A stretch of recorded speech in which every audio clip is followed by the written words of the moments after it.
नमस्कार दोस्तों, पीसीएस पाठशाला में आप सभी का स्वागत है। घटना चक्र टीजीटी पीजीटी नेट हिस्ट्री का यह 50वां सीरीज है। अगर इसके पहले का वीडियो नहीं देखे हैं तो प्लेलिस्ट में जाइएगा। घटना चक्र टीजीटी पीजीटी नेट हिस्ट्री के नाम से प्लेलिस्ट बनी हुई है। और आप लोग की जानकारी बता दें, 5500 वन लाइनर क्वेश्चन का रामबाण पीडीएफ टीजीटी पीजीटी हिस्ट्री के लिए लिंक डिस्क्रिप्शन में दिया गया है, डाउनलोड कर सकते हैं। 6000 क्वेश्चन का रामबाण पीडीएफ टीजीटी पीजीटी ज्योग्राफी के लिए लिंक डिस्क्रिप्शन में दिया गया है, डाउनलोड कर सकते हैं। और अगर आपको हिस्ट्री का, ज्योग्राफी का, सिविक्स का, इकोनॉमी का, TGT PGT, NBS KBS DSSB किसी भी सब्जेक्ट का, किसी भी मीडियम में, किसी भी परीक्षा के लिए अगर आपको हैंड रिटेन नोट चाहिए तो आप लोग हमारे व्हाट्सएप पर मैसेज कर सकते हैं। व्हाट्सएप नंबर डिस्क्रिप्शन में दिया गया है। जो भी मटेरियल है दोस्तों चार्जेबल है और जो भी मटेरियल है बेहतरीन है। आप लोग मैसेज ही करिएगा, कॉल बिल्कुल मत करिएगा। आइए सीधे प्रश्नों पे आते हैं। प्रश्न संख्या 131 देखिएगा। हर्ष के काल में भारत की यात्रा किसने की थी? तो हेनसांग ने की थी। टीजीटी परीक्षा 2009 में पूछा गया प्रश्न है। हर्षवर्धन के समय की सर्वाधिक सर्वप्रमुख घटना चीनी यात्री हेनसांग के भारत आगमन की है। उसकी उत्कट अभिलाषा महात्मा बुद्ध के चरण चिन्हों द्वारा पवित्र किए गए स्थानों को देखने और पवित्र बौद्ध ग्रंथों का अध्ययन करने की थी, जो इन दिनों भारत में सुलभ थे। इस उद्देश्य की पूर्ति हेतु उसने तांग शासकों की राजधानी चंगन से भारतवर्ष के लिए 629 में प्रस्थान किया और अपनी भारत यात्रा के ऊपर उसने एक ग्रंथ लिखा जिसे सीयूकी कहा जाता है। अगले प्रश्न पे आइएगा। प्रश्न संख्या 132 देखिएगा। हर्षवर्धन पराजित हुआ था तो किससे पराजित हुआ था? पुलकेशिन द्वितीय से पराजित हुआ था। पीजीटी परीक्षा 2004 में पूछा गया प्रश्न है। हर्ष की विजयों के फलस्वरूप उसके राज्य की पश्चिमी सीमा नर्मदा नदी तक पहुंच गई थी। इधर पुलकेशिन द्वितीय भी उत्तर की ओर राज्य का विस्तार करना चाहता था। ऐसी स्थिति में दोनों के बीच एक अवश्यंभावी युद्ध होना शेष रह गया था। फलतः नर्मदा के तट पर दोनों के बीच युद्ध हुआ, जिसमें पुलकेशिन द्वितीय ने हर्ष को पराजित किया था। पुलकेशिन द्वितीय की एहुल प्रशस्ति, हेनसांग का विवरण इस युद्ध के साक्ष्य हैं। प्रश्न 133 देखिएगा। राजा हर्ष की पराजय का संदर्भ किस अभिलेख से मिलता है? तो एहोल अभिलेख से मिलता है। जीआईसी में पूछा गया प्रश्न है ये। प्रश्न 134 देखिएगा। हर्ष के शासनकाल के समय वल्लभी का शासक कौन था? तो ध्रुवसेन द्वितीय था। ध्रुवसेन द्वितीय जीआईसी में पूछा गया प्रश्न है ये। वल्लभी का राज्य आधुनिक गुजरात प्रांत में स्थित है। यहाँ का शासक ध्रुवसेन द्वितीय था। हर्ष का समकालीन था। प्रश्न 135 देखिएगा। पुलकेशिन के एहोल अभिलेख में हर्षवर्धन की किस सेना का उल्लेख है?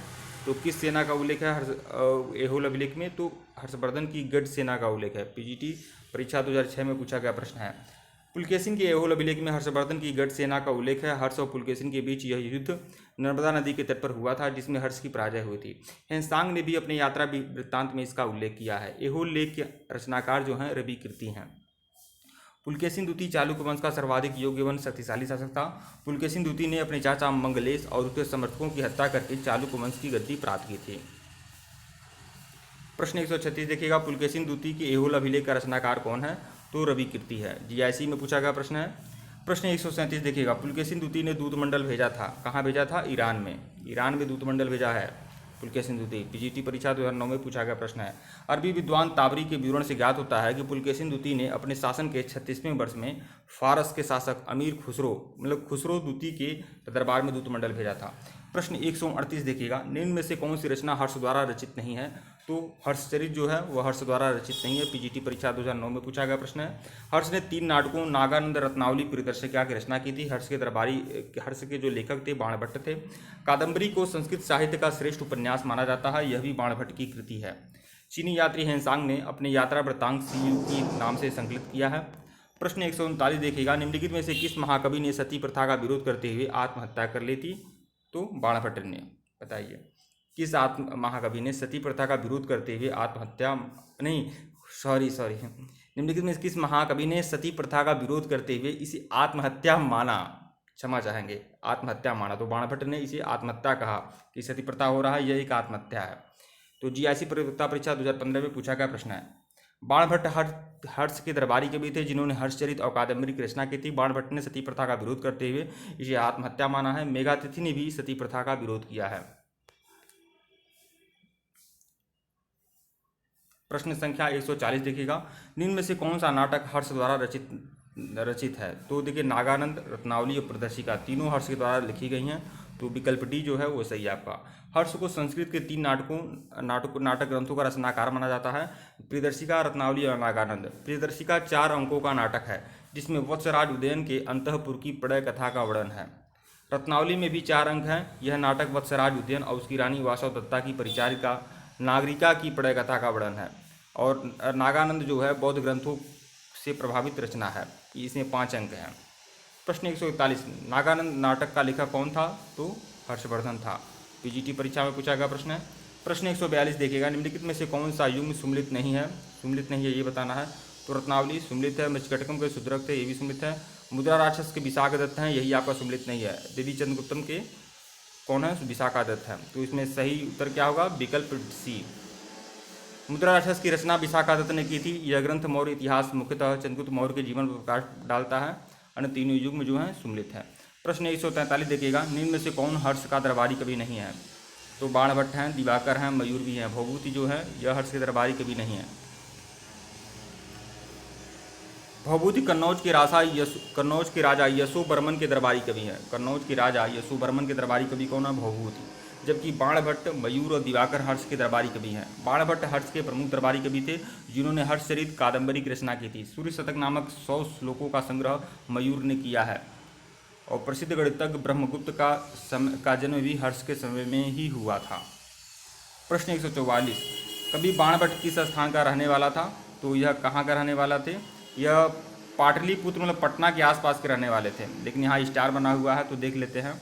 पीजीटी परीक्षा 2009 के बाणभट्ट का जन्म औरंगाबाद जिले के वर्तमान बिहार में हुआ था। औरंगाबाद जिले में सोन नदी के किनारे अवस्थित पृथ्वीकुटा नामक गांव में हुआ था। इनके पिता का नाम चित्रभानु और माता का नाम राजदेवी था। प्रश्न 145 देखिएगा, बाणभट्ट ने किसे हुड़ हरिकेसरी कहा है? तो प्रभाकर वर्धन को हुड़ हरिट केसरी कहा गया है प्रभाकर वर्धन को। यह उपाधि भी थी प्रभाकर वर्धन की। जीआईसी प्रवक्ता परीक्षा 2015 में पूछा गया प्रश्न है।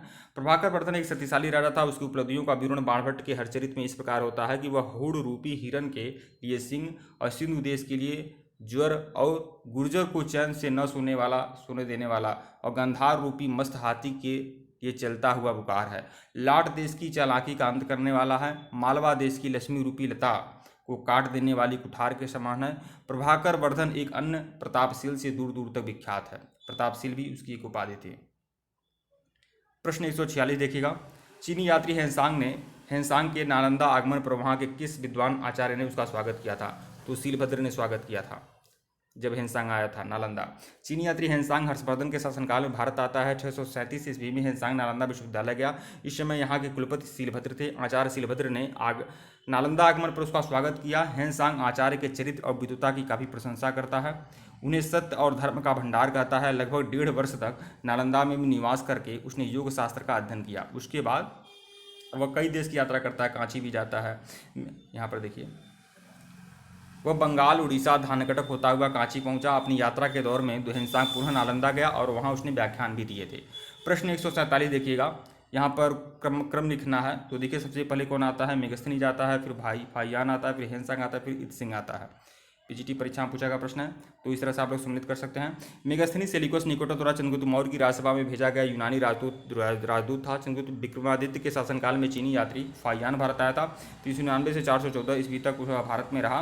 हर्षवर्धन के समय में चीनी यात्री हेनसांग आता है। उसने अपनी यात्रा विवरण के ऊपर एक ग्रंथ भी लिखा है, सीयूकी। हेनसांग के समान इत सिंह चीनी या बौद्ध यात्री था। उसके वापस जाने के बाद भारत की यात्रा पर आया था। प्रश्न 148, बौद्ध वृक्ष को नष्ट करने वाला शासक कौन था? तो शशांक था, जो मालवा का शासक था। विकल्प जो है सही है। गौड़ नरेश या गौड़ का शासक था। पीजीटी परीक्षा 2009 में पूछा गया प्रश्न है। हर्ष का समकालीन गौड़ नरेश शशांक एक कट्टर शैव था। उसके सिक्कों पर शिव और नंदी की आकृतियां मिलती हैं। हेनसांग के विवरण से ज्ञात होता है कि उसने बोध गया के बुद्ध वृक्ष को कटवाकर गंगा नदी में फेंकवा दिया था और समीप के एक मंदिर से बुद्ध की मूर्ति को हटवाकर शिव की प्रतिमा प्रतिष्ठित करवाई थी। इसके अतिरिक्त उसने पाटलिपुत्र के मंदिर में रखे बुद्ध के चरण चिन्ह पाषाण स्तंभ को गंगा नदी में फेंकवा दिया था। और आर्य मंजूश्री मूलकल्प एक ग्रंथ है जिसमें शशांक को बौद्ध द्रोही भी कहा गया है। शुंग वंश का संस्थापक पुष्यमित्र शुंग अंतिम और शासक बृहद्रथ का सेनापति था। पुष्यमित्र ने 2 अश्वमेध यज्ञ किए थे। पतंजलि उसके अश्वमेध यज्ञ के पुरोहित थे। बौद्ध रचनाओं से ज्ञात होता है कि पुष्यमित्र ने अशोक द्वारा निर्मित 84,000 स्तूपों को नष्ट करा दिया था। ईशान वर्मा कन्नौज के मौखरी नरेश से संबंधित थे, मौखरी वंश से संबंधित थे। उसने मौखरियों को सामंत स्थिति से स्वतंत्र स्थिति में लाया था। इसने महाराज अधिराज की उपाधि भी धारण की थी। प्रश्न 149 देखिएगा, संस्कृत भाषा में उत्कीर्ण पहला अभिलेख कौन है? तो वो है आपका गिरनार अभिलेख। जीआईसी में पूछा गया प्रश्न है। रुद्रतामन का जूनागढ़ अभिलेख गुजरात के गिरनार पर्वत पर स्थित है। ब्राह्मी लिपि में उत्कीर्ण संस्कृत भाषा का यह अभिलेख अब तक प्राप्त संस्कृत अभिलेखों में सबसे प्राचीनतम है। इस अभिलेख में संस्कृत काव्य शैली का प्राचीनतम नमूना प्राप्त होता है।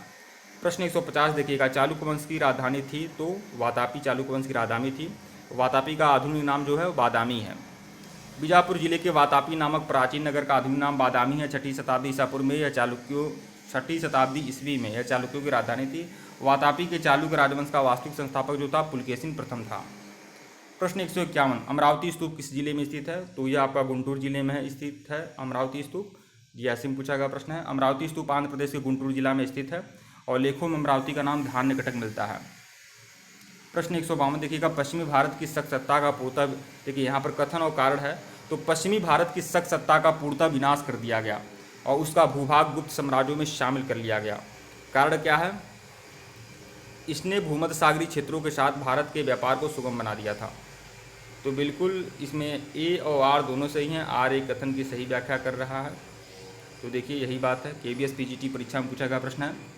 पश्चिमी भारत का अंतिम शासक जो था रुद्र सिंह तृतीय था, जिसे चंद्रगुप्त विक्रमादित्य ने पश्चिमी भारत से शक सत्ता का उन्मूलन कर दिया था। इससे इन्हें पश्चिमी समुद्र तट मिल गया था जो व्यापार वाणिज्य के लिए मशहूर है। ठीक है दोस्तों, वीडियो को लाइक और चैनल को सब्सक्राइब करिएगा। धन्यवाद आप लोग को। टेलीग्राम बिल्कुल ज्वाइन करिएगा और वीडियो नहीं देखे हैं तो प्लेलिस्ट में जाइएगा। घटना चक्र टीजीटी पीजीटी नेट हिस्ट्री के नाम से प्लेलिस्ट है, जाइए सभी वीडियो को फॉलो कर लीजिए। देखिए कुछ लोगों का प्रश्न यह दिक्कत होती है, कुछ लोगों की शिकायत रहती है कि मैं वीडियो बहुत छोटा छोटा बनाता हूं, 10-12 मिनट का वीडियो बनाता हूं। देखिए दोस्तों, जैसे ही एक टॉपिक आपकी कंप्लीट हो जाती है उसका एक मास्टर वीडियो आपको मिल जाता है। जैसे मान लीजिए यह टॉपिक आपका गुप्त और गुप्तोत्तर काल था, यह टॉपिक आपका कंप्लीट हो गया तो उसका एक मास्टर वीडियो आपको मिल चुका है। 152 क्वेश्चन का यह पूरा का पूरा ये आपका पीडीएफ था। देखिए गुप्त और गुप्तोत्तर काल कुल मिलाकर 152 प्रश्नों के सारगर्भित व्याख्या के साथ यह कंप्लीट हुआ है। तो इसका मास्टर वीडियो आपको मिल जाएगा। तो देखिए दोस्तों, घटना चक्र TGT PGT net history master video भी के नाम से प्ले लिस्ट बनी हुई है। आप वहां जाएंगे, जब मास्टर वीडियो वाले प्ले लिस्ट में जाएंगे तो वहां पर टॉपिक टू टॉपिक आपको मिलेगा। प्रागैतिहासिक काल, सिंधु काल, पाषाण काल और मौर्य काल, मौर्योत्तर काल, गुप्त काल, गुप्तोत्तर काल, सब कुछ आपको मिलेगा। 600 BC का भारत, ये सब अलग अलग प्लेलिस्ट में, एक ही प्लेलिस्ट में आपको मास्टर वीडियो मिल जाएंगे जो लंबे वीडियो होंगे 1 घंटे 1.5 घंटे का। तो आप लोग अपनी सहूलियत के हिसाब से देख सकते हैं। टीजीटी पीजीटी नेट हिस्ट्री घटना चक्र के नाम से प्लेलिस्ट है जिसमें 10-12 मिनट का वीडियो है, उसको भी देख सकते हैं और मास्टर वीडियो देखना चाहते हैं उसको भी देख सकते हैं। दोनों प्लेलिस्ट में बनी हुई है, दोनों प्लेलिस्ट बनी हुई है। धन्यवाद आप लोग को।